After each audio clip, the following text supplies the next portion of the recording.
adalah gembalaku, takkan kekurangan aku. Ia membaringkan aku di padang berumput hijau. Saudara-saudari yang terkasih di dalam Kristus, selamat pagi. Salam jumpa lagi dalam Sabda Siap Saji, Jumat Sabtu 1 September 2023. Marilah kita berdoa dalam nama Bapa dan Putra dan Roh Kudus. amin. Allah Bapa yang Maha Kudus, Engkaulah sumber kekudusan. Engkau berkenan kami dekati kendati kami lemah dan berdosa. Berkenanlah kiranya pula menerangi hati dan budi kami, agar kami selalu setia mengikuti bimbingan-Mu dalam usaha-usaha kami memelihara kehidupan. Dengan pengantaran Yesus Kristus Putra-Mu Tuhan kami, yang bersama dengan Dikau dalam persatuan Roh Kudus, hidup dan berkuasa Allah sepanjang segala masa. Amin. Tuhan bersamamu dan bersama rohmu. Inilah Injil Yesus Kristus menurut Matius. Dimuliakanlah Tuhan. Pada suatu hari, Yesus mengucapkan perumpamaan ini kepada murid-muridnya. Hal kerajaan surga itu seumpama 10 gadis yang mengambil pelitanya pergi menyongsong pengantin. 5 di antaranya bodoh dan 5 bijaksana. Yang bodoh membawa pelita tetapi tidak membawa minyak. Sedangkan yang bijaksana selain pelita juga membawa minyak dalam buli-bulinya. Tetapi karena pengantin itu lama tidak datang-datang, mengantuklah mereka semua lalu tertidur. Tengah malam terdengarlah suara berseru, "Pengantin datang, song-songlah dia." Gadis-gadis itu pun bangun semuanya, lalu membereskan pelita mereka. Yang bodoh berkata kepada yang bijaksana, "Berilah kami minyakmu sedikit, sebab pelita kami mau padam." Tetapi yang bijaksana menjawab, "Tidak, jangan-jangan nanti tidak cukup untuk kami dan untuk kalian. Lebih baik kalian pergi membelinya pada penjual minyak." Tetapi sementara mereka pergi membelinya, datanglah pengantin yang sudah siap sedia masuk bersama dia ke dalam ruang perjamuan nikah. Lalu pintu ditutup. Kemudian datanglah juga gadis-gadis yang lain itu dan berkata, "Tuan, Tuan, bukakanlah kami pintu."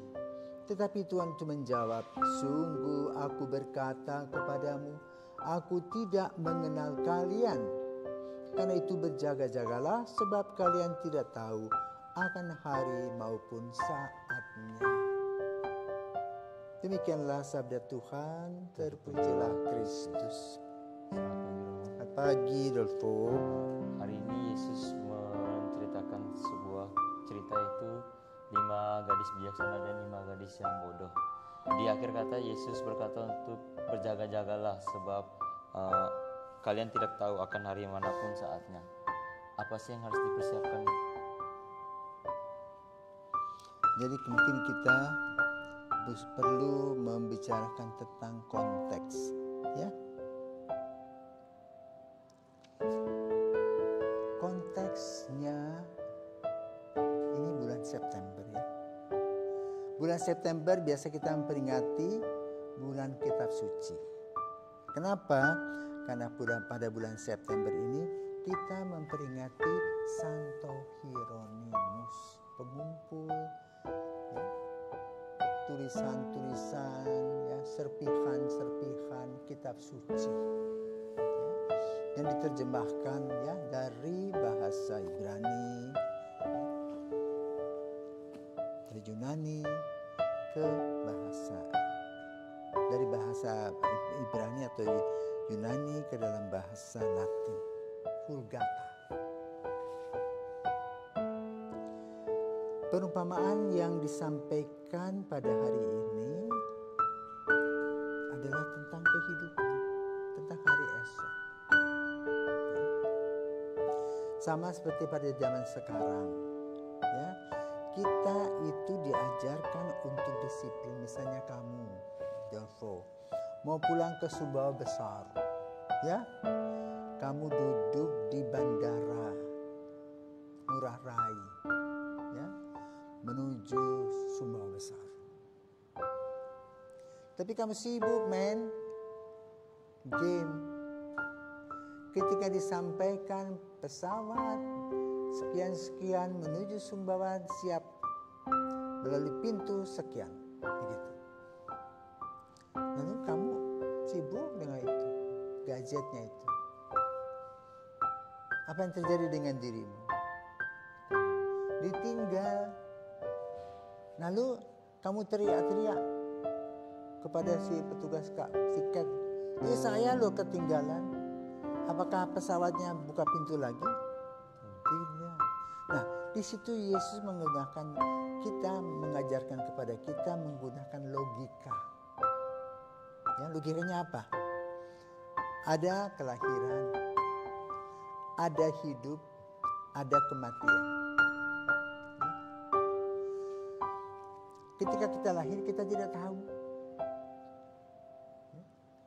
Maka setiap kita ini lahirnya berbeda-beda.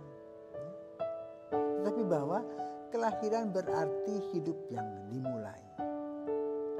Nah, lalu kita harus mengisi hidup itu. Kemana sesudah itu kita sering mengantar orang-orang ke kubur meninggal dunia. Selesai dia. Maka di dalam upacara penguburan kita sering mendengar begini, "Tolong dimaafkan Bapak saya yang mungkin punya kekurangan. Kalau saja dia mempunyai hutang, tolong disampaikan kepada kami agar kami bisa membereskannya." Kan begitu.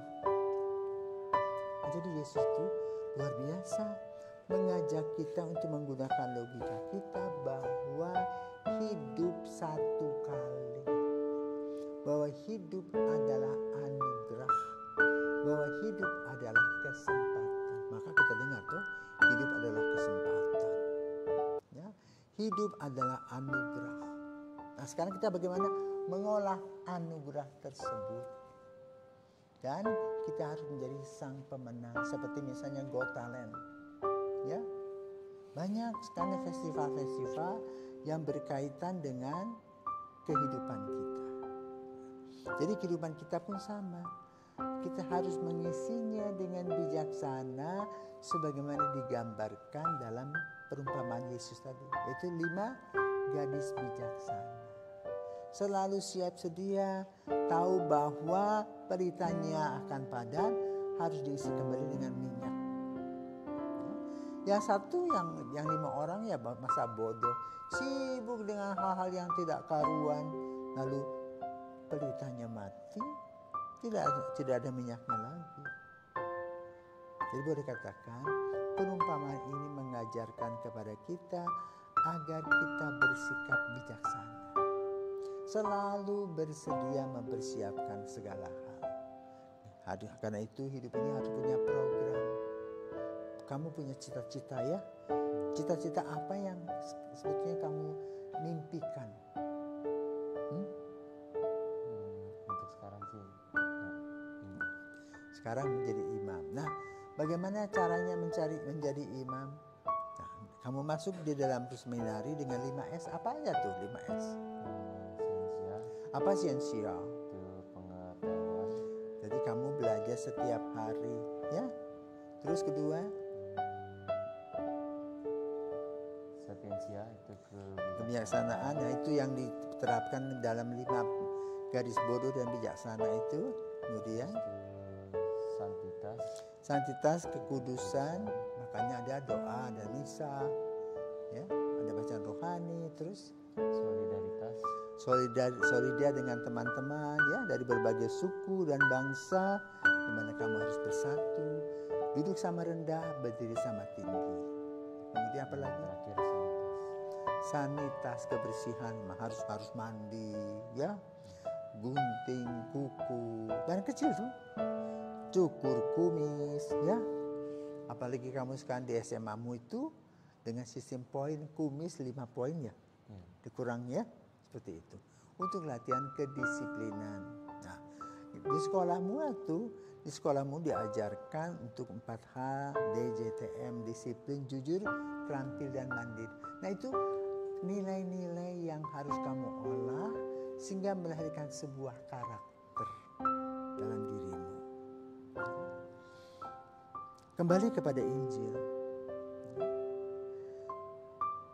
Gadis yang bodoh disebut tadi. Bagaimana hidupnya? Ya santai saja. Tidak pernah berpikir risiko kehidupan.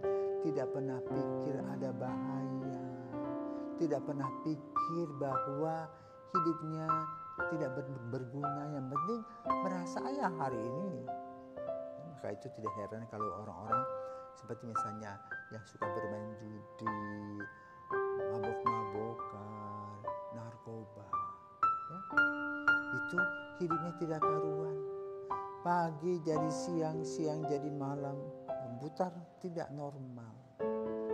Tetapi orang-orang yang normal, orang-orang yang mempunyai cita-cita, yang punya mimpi, yang punya visi, yang punya misi, dan juga melakukannya dalam aksi-aksi kehidupan. Mulai hal-hal kecil bukan hal besar. Ya, sepertinya gunting kuku, sikat gigi, mandi, ya, bergaul dengan teman yang baik, tidak saling menyakiti, kemudian juga belajar setiap hari, dan juga mengolah kehidupan. Kadang-kadang ada kesulitan-kesulitan yang kita hadapi, kita harus mengolahnya dan tidak harus minum baygon, ya. Bersyukur kepada Tuhan setiap hari karena Tuhan memberikan kepada kita rezeki secukupnya melalui nafas kita, kesempatan-kesempatan yang kita lewati bersama. Ya. Sehingga hidup ini penuh dengan karunia.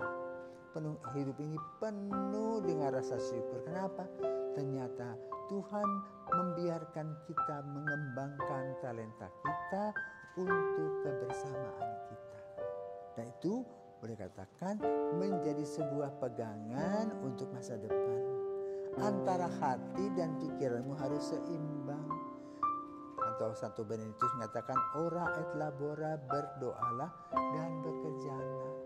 Percayalah kepada Tuhan yang memberi kepada kamu kehidupan. Dan olahlah bersama dengan semua saudara sehingga hidup ini betul-betul bernilai dan berharga. Sehingga itu yang disebut dengan gadis yang bijaksana, yang memberikan dan mengolah yang terbaik. Ya, semoga kita senantiasa diberkati Tuhan dan menjadi gadis-gadis yang bijaksana dalam kehidupan kita sehari-hari, sehingga itulah persiapan kita menghadapi hari esok. Rest in peace. Selamat pagi, Tuhan memberkati. Amin.